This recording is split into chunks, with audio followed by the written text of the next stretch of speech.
বিএনপিকে ব্যবহার করে ডক্টর মোহাম্মদ ইউনূস ও সমন্বয়কারীরা লুটপাট করে টাকার পাহাড় গড়েছেন। ইতিমধ্যেই তার সন্ধান বেরিয়ে আসছে। সম্মানিত দর্শক শ্রোতা, পরম সৃষ্টিকর্তা যিনি অসীম দয়ালু, শুরু করছি তার নাম। আজকের বিষয়টা হচ্ছে, খুব চমৎকার পদক্ষেপ নিয়েছেন ডক্টর মোহাম্মদ ইউনূস। ডক্টর মোহাম্মদ ইউনূস এমন একটা মন্ত্র দিয়ে ছেড়ে দিয়েছেন বিএনপি জামাতকে মাঠে। অপরদিকে তিনি তার এই সমন্বয়কারীদেরকে, অর্থাৎ শিবির সমর্থিত যে উপদেষ্টা এবং সমন্বয় আছে, তাদের নিয়ে লুটপাটের আঁকড়া শুরু করেছে। 1000 কোটি টাকা লুটপাট হয়ে গেছে, এরকমের তথ্য বেরিয়ে আসতেছে।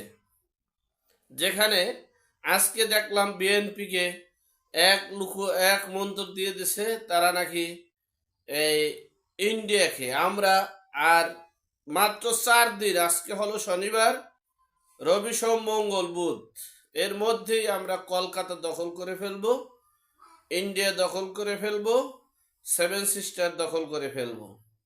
সেই মন্তর দিয়ে তাদেরকে রাস্তাঘাটে পাঠিয়ে দিছে। তোমরা আর তাদেরকে বলছে, তোমাদের যে পাওয়ার দেওয়া হয়েছে, তোমরা লুটপাট, নৈরাজ্য, সাদাবাজি, জাহাঞ্জা সব কিছু করো। এই ফাঁকে যে অর্থ আছে, যা কিছু আছে বাংলাদেশে, যেখানে যা, তা দিয়ে আমরা মোটামুটি একটু মানে সারা জীবন যাতে বিদেশে বাড়ি গাড়ি করে যেন থাকতে পারি, সেই ব্যবস্থা আমরা করতেছি। অপরদিকে এই ডক্টর মোহাম্মদ ইউনূস যে চলে যাবে, সে সংবাদ আজকে শেখ হাসিনা ভার্চুয়াল মিটিংয়ে দিয়েছে এবং তারা প্রবাসী সরকার গঠন করেছে। কতটা সফল হবে, কিভাবে হবে, সেটা পরের বিষয়। আর তারা পদক্ষেপ নিয়েছে, জানুয়ারির 20 তারিখের পরেই তারা সরাসরি বাংলাদেশে চলে আসবেন এবং বাংলাদেশে এসে গণভবনে বসে দেশ পরিচালনা করবেন। সেই প্রত্যাশায় প্ল্যান পরিকল্পনা করছেন এবং প্রবাসী সরকার গঠন করেছেন।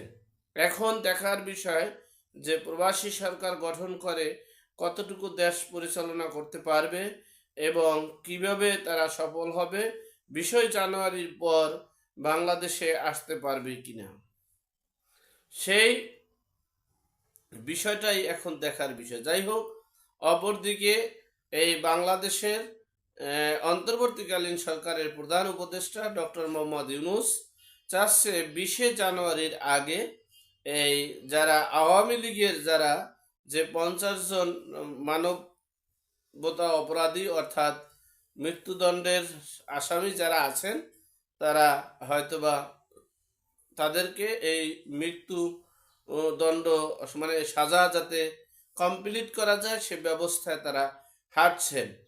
আর এই বিএনপিকে এমন একটা মন্তর দিয়েছে, তোমাদের যদি ক্ষমতায় আসতে হয়, তোমরা যদি প্রধানমন্ত্রী হতে চাও, তোমরা যদি এমপি মন্ত্রী হতে চাও, তাহলে তোমরা ভারতের বিরুদ্ধে আন্দোলন সংগ্রাম করে মাঠ গরম করো, ভারত এবং তোমরা যুদ্ধ করো। এই ফাঁকে আমরা হাজার হাজার কোটি টাকা ছিনিয়ে নিয়ে আমরা লোপাট হয়ে দেশের বাইরে বিশাল ব্যবস্থা করতেছি। কারণ আমরা তো এ দেশ থেকে চলে যেতেই হবে আমাদের।